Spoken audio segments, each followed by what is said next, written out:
Hello everyone and welcome to episode 3 of Eternal Darkness. I'm Goramoth and we're picking up exactly where we left off. We just did the Binding of the Corpse God chapter and now we're going to check out these new candles that have just lit up. One quick thing I want to point out before we do this, now we have Sanity.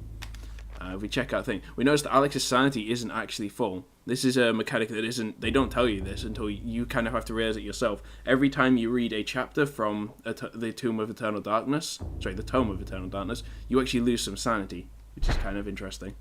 So yeah, let's examine these. Pretty much the exact same thing as in the last chapter.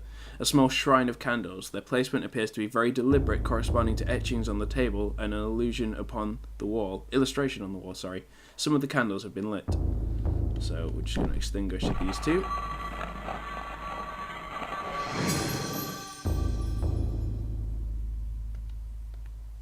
With the correct sequence of candles being lit, a hidden panel opens. There is a message tube inside. Check this. An antique leather-bound message tube, the kind used to transport sealed message scrolls. It appears to be unopened. There might be something inside. Should Alex open it? And there's our next chapter page. Suspicions of conspiracy. So it's one... Oh, sorry, cutscene.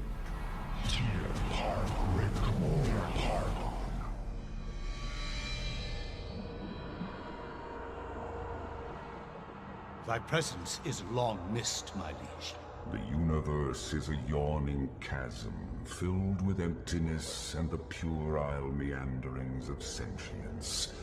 Why should you deserve special consideration within it, Augustus, above all else? I am your servant, my lord. As always, that and nothing more. Yes, that and nothing more. What revelations do you bring me? My meditations reveal a flaw in our plan. Our plan, Augustus? Mantarok is a shadow ebbing in the light of our glory. It and the others are slow, weak, bound by the realm of the universe. Unable to unite to fight a common foe, they will fall one by one. Unfortunately, this is beyond your understanding. The binding of Mantarok will seal their fate as its power over us is diminished. Such an irony that the Keeper itself be imprisoned within the walls of its own magic. But what of its essence? Is that not the core of its remaining power? Upon my seeping into the corporeal world, I will be the dominant over all, Mantarok included. Your worries are unfounded. You must turn your attention to Charlemagne the Frank. His continued presence within the world is far more serious to our cause. As you wish, Master. He will be dead before the week is out. After the chapter page is removed, the message tube is no longer needed. Alex discards it. So yeah, as I was saying before the cutscene started, the sections with Alex are quite short to begin with, but as we go on through the game, we get longer and longer ones. Like, the chapter pages become harder to find. And also, quickly before we read the chapter page, the cutscene we just saw with Augustus talking to Ulioth in this case, that's actually one of 3 potential cutscenes depending on which artifact you picked at the start of the game. So that's kind of cool. So like, you can play through this game 3 different times and see a few different cutscenes and stuff like that. It's kind of neat. So yeah, let's read the next chapter page and jump straight into it. Suspicions of conspiracy. From my research, it is apparent that the endeavors of mankind are mere puppetry at the hands of the ancients. Whenever a king vows reform, the ancients move quickly to stifle it. Under the auspices of Emperor Charlemagne the Frank, the new Holy Roman Empire was at the height of its power.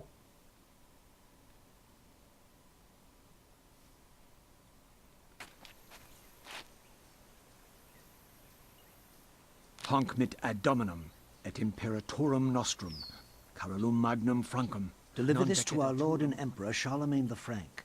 No one but him must see it. They are words for his eyes only. At once.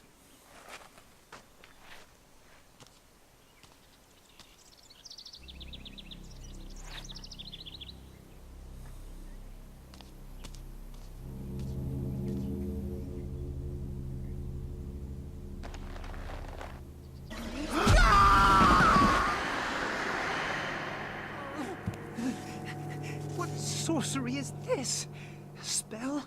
I am bewitched. If this was meant for Charlemagne, then what will become of him?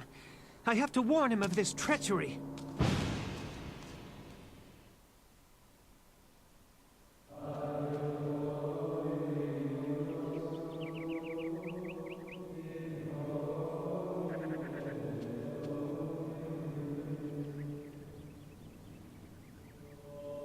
Alright, so new level, new chapter. We control Anthony this time.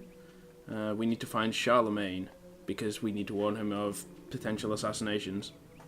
After Anthony briefly describes his mission, the monk informs him that Charlemagne was last seen in an audience with Bishop in the visiting chamber, which incidentally is over here. Muffled voices emanate from inside the Bishop's visiting chamber. However, the door is locked and Anthony will need the Bishop's key to enter and gain an audience with Charlemagne. So I just need to talk to this guy? No, this one. Yeah. The monk cordially greets Anthony. However, he brings grave news of the loss of one of the Order, who fell from the tower to his death. His tone is guarded, leaving Anthony wonder if, indeed, this is the truth.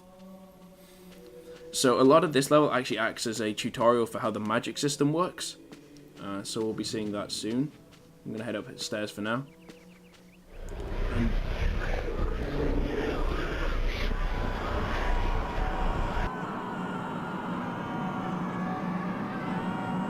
welcome to the resting place of the Tome of Eternal Darkness. Let's check out these statues. So there's one of Elia, we played last time. There's one of Pius as well, which is destroyed, because if we remember from the Pius chapter, he actually destroyed it himself. And there are more pedestals for more statues.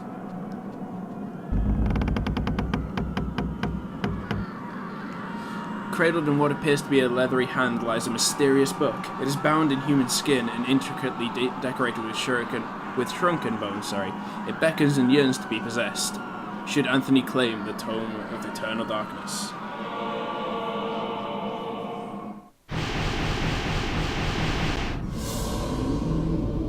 So that's kind of neat. Like, this is, you get this from now on. The characters find the Tome of Eternal Darkness. The Tome summons them into, like, I guess it's resting place. And when they pick it up, they get, like, memories of what's happened before. And then you get plunked back down to where you were. Right, so let's grab the very obvious urn on here. A blue urn rests upon the shelf. And that noise indicates that something may be inside it, so let's use it. While fumbling around, the urn slips from Anthony's stiff fingers, dashing itself into fragments as it hits the floor. So we broke the urn, but we found a magical rune inside of it. Runes are key elements in creating spells. By collecting and combining runes in different ways, different spells can be created. Spells are magical incantations and enhance a character's natural abilities.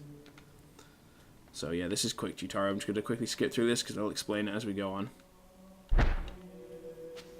And the next thing we need is this, but we can't actually take it while the monk's in the way. It's kind of annoying, so we need to head downstairs again.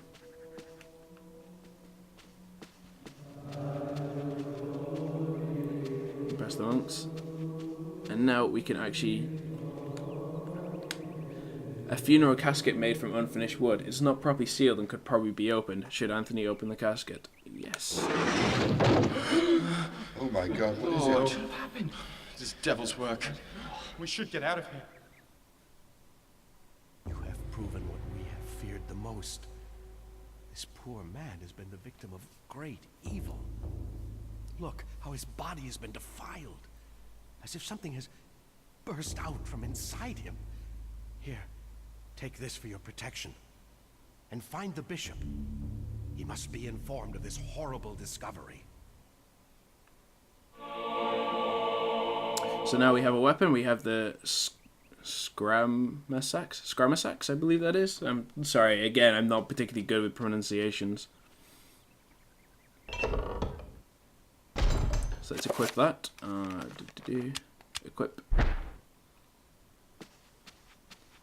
So we still need the key. Like, we don't have anywhere to go really, except the monks have all left now, which means we can head back up here and take the item we saw before.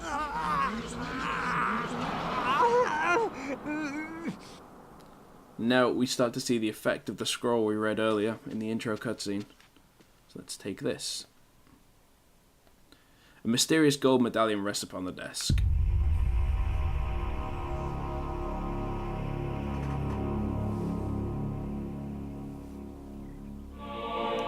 Anthony has acquired a circle of power. Circles of power describe the amount of power the spell will have. The more points within that circle, the stronger the spell will be. So you can sort of work this out from people you've seen casting magic where the runes appear around them. The more runes that appear around them, the higher circle of power they're using. We currently only have a level 3 one. Amongst the tomes and manuscripts, a book brings attention to itself. Oddly pristine on the dusty shelf, it doesn't quite belong.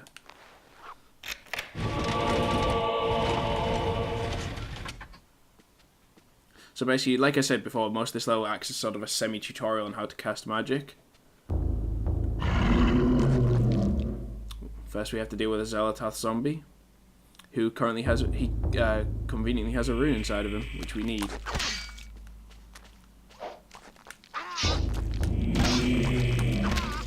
This weapon's kind of bad. The reach on it is really awful.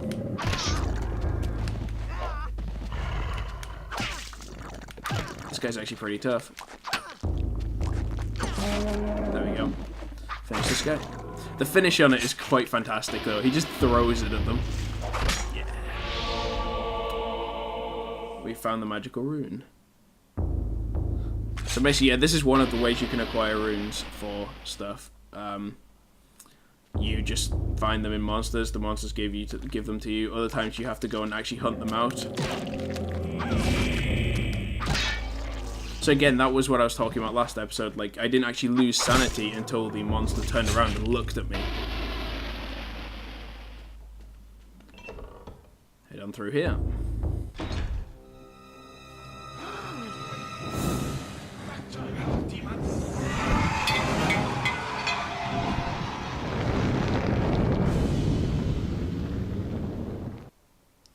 That's some old school fire animation right there.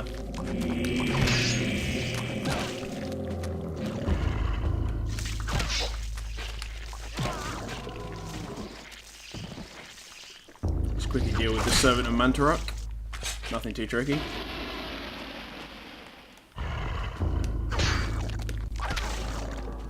Another very slight complaint about this game, it suffers from camera issues similar to the Resident Evil series. Grab the torch and talk to this guy.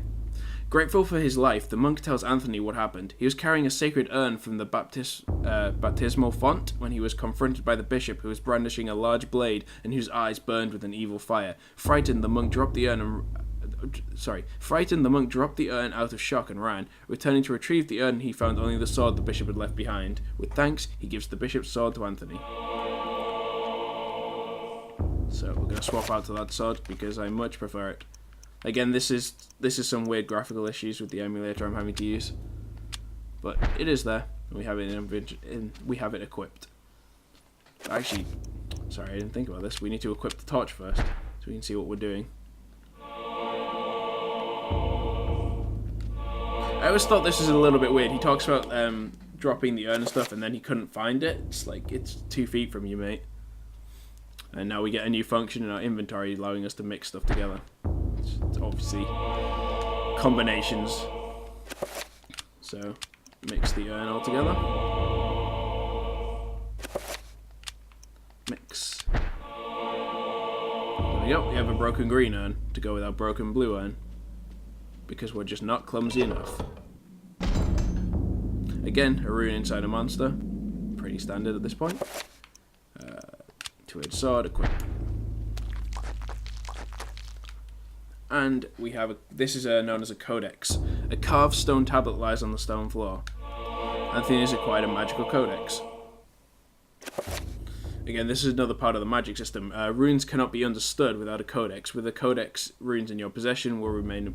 Without a codex, runes in your possession will remain a mystery. Basically, what that means is once you just picking up a rune isn't enough. Let's just show the runes. So we've picked these runes up, but we don't know what they are. We just got question marks over them.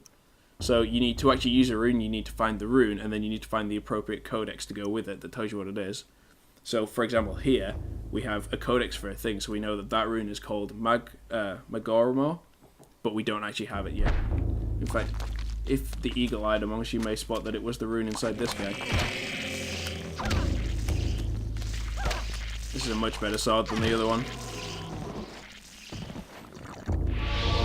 There we go. Let's finish this guy. And again, what I was talking about last episode is kind of coming into play. My sanity meter for Anthony is a lot higher than it was for Ellie.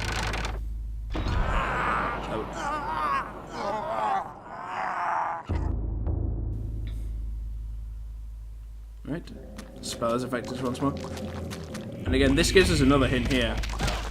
We see that apparently Mantarok is also the enemy of Ulioth. That zombie there that just got attacked and then died, it depends on what playthrough you're on as well, I believe. I'm pretty sure that zombie is always aligned to the god that you picked at the start of the game. Right. A red urn sits beside the fountain. So now we have 3 urns. And a codex here. So now if we check our runes, we now know that this is actually the rune of Chattur'gha. So these 4 rune slots here are actually your alignment runes. There is one for each ancient, so Chattur'gha, Ulioth, Xal'atath, and Mantarok, and they actually describe which ancient you are casting the spell with the power of. So that works into the rock paper scissors. I almost said rock paper shotgun there, but that works into the rock paper scissors system. Right, what do we want? We want the torch. Just gonna burn this down and get our. You can actually just use the torch as a weapon, but I really like the 2-edged sword. Monsters around here. Just kill them. Yeah, like I said, this sword is just so much better than the other one.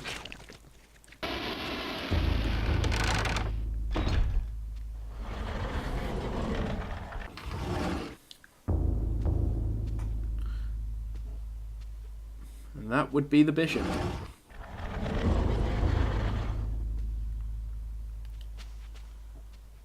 So we have another codex here that reveals the last rune. Let's take a quick look at that. There we go. Runes. So the last rune we have is Project Antobok. And this one is Item, or Magormo. And then we'll check out this scroll on here. Anthony has acquired the Enchant Item Spell Scroll.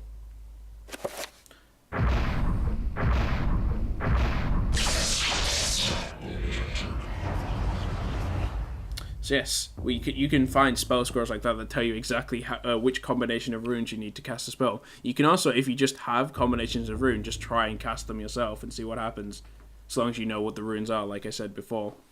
And interesting enough, the voice acting is also different for how the spell casts, depending on which alignment it is. It's done in the voice of the Ancient.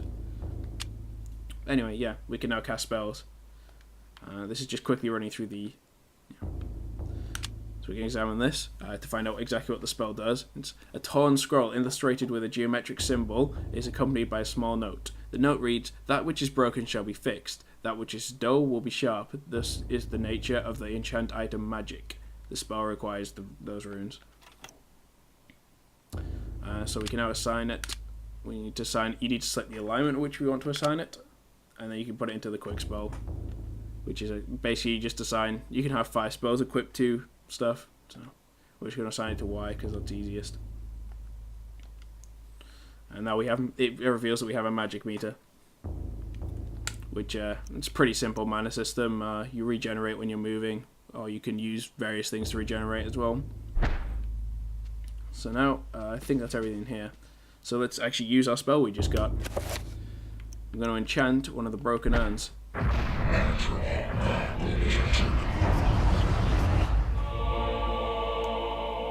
And that repairs the item. Pretty useful. So let's repair. Let's repair the other one.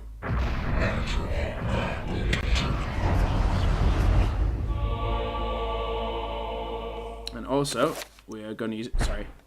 I keep opening the menu instead of casting the spell. We are also going to enchant our sword. Oops. Oh, we're going to move and cancel it. You have to stay still while casting magic. If you move while these runes are coming up around you, it just cancels the spell. So now we have a sword. A nice glowy sword. So this weapon is actually enchanted with Chattur'gha, which means that it will do extra damage to the alignment that is weak to Chattur'gha. So we need to fill these urns. Dunking the urn into the foul-smelling fountain, it becomes filled to the brim with rank fluid. It is a lot heavier now and right with Photar? I'm not entirely sure what that means, to be honest. And use the green one. Same description. We don't need to use the red one because that was already filled.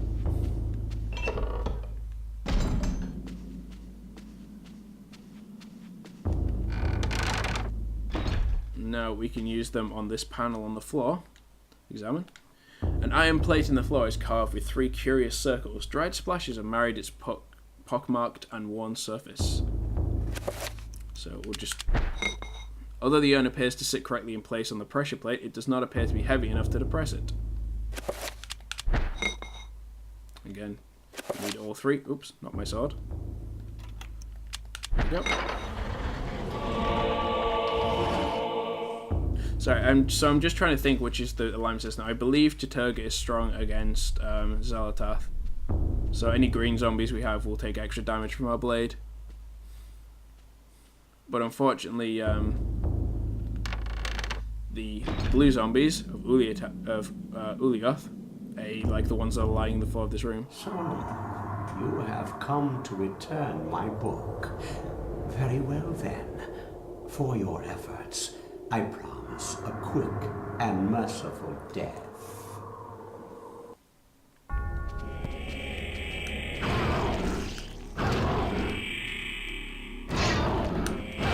So this guy drains a lot of sanity. Oh god, he grabbed me. Get off.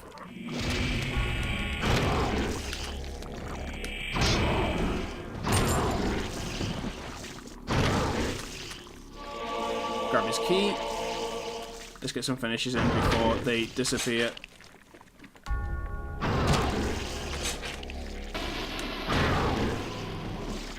So yeah, like I was saying, this enchanted weapon is actually technically weaker against these guys, because they're aligned to Ulioth, but it's a really powerful weapon, and these guys are pretty weak at this point, so it's not really noticeable.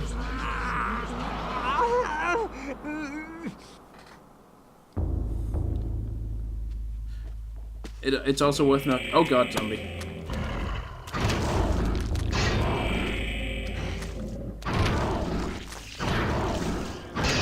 Deal with these guys. So it's also worth noting that the first alignment rune you get is actually dependent again on which artifact you picked in the first level.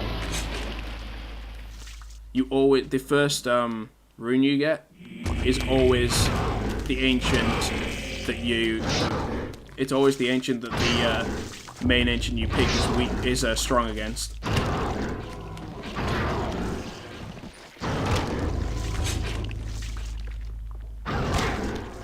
I believe the way it is, the first one you get is the one that the main enemy is strong against. Then you get the main enemy's actual rune itself, and then you get the one that it's actually weak against. Eventually, further on in the game. Alright, so now we get introduced to a new type of enemy. These are called trappers, and you can sneak past them. They don't have eyes; they can only hear people, so you can sneak past them like this. But this one is automatic. You will automatically trigger it because this will show you what the trapper dimension is.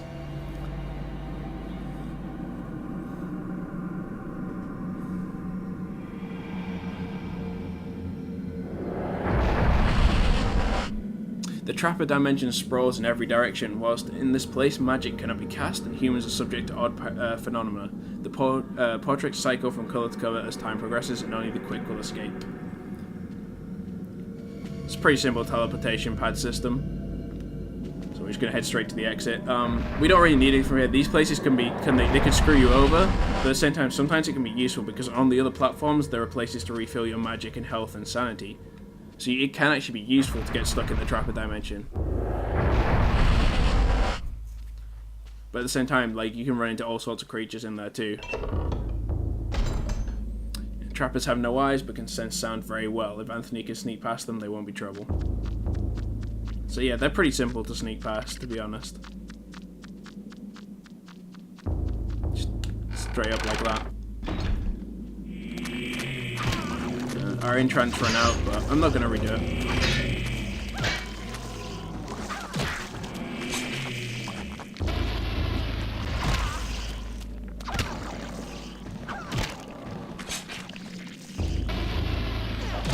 Finish these guys off.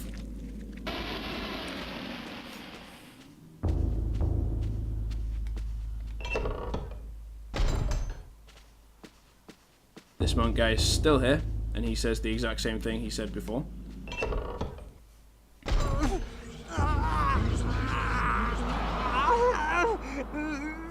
And we are really not looking good right now.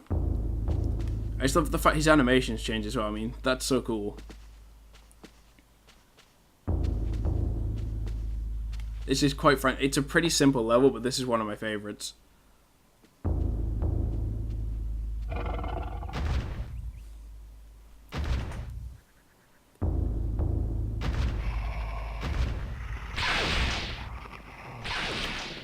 And now we meet the stronger enemies. I hate these guys. I'm really bad at fighting them.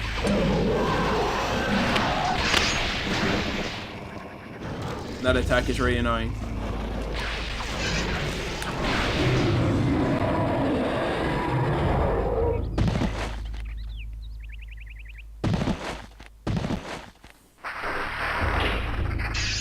Again, that one was aligned to Ulioth, and like I said before, that slightly changes depending on which god you picked at the start. That enemy will always be of the alignment of the god you picked. Hence, you can start to see why the, like I said in the first episode, apologies for that, guys. Just ran into some problems with the emulator again, but pick up exactly where we left off, just dealing with these guys. But yeah, as I was saying, you can start to see why the rune you picked at the start kind of notes the difficulty of the game, because if we picked Chattur'gha, who is the hardest difficulty, that enemy would have been a Chattur'gha. Like I'm not too sure what they're actually called, but that would have been a big Chattur'gha enemy, which is a lot tougher to kill. And we're just going to open this. Oh, we can't. So we're going to use the bishop key and pretty much end this level for now.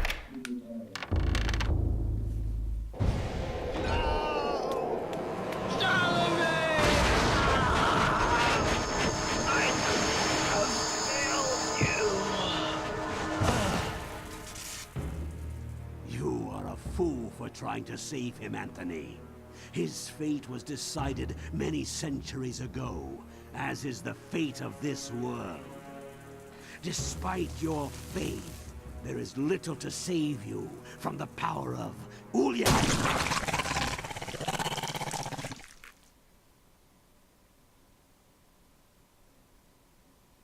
Alright, that pretty much wraps up the chapter, and also gives us a little teaser, I almost said spoiler, more teaser of the most annoying enemy in the game. And this will, I know this has been a little bit of a longer episode, but I didn't want to break up this, the Anthony level, because it's a little bit longer, but it's not long enough to split, so I hope you guys have enjoyed this part. If you did, remember to like, favorite, subscribe, all that good stuff, and I will catch you next time.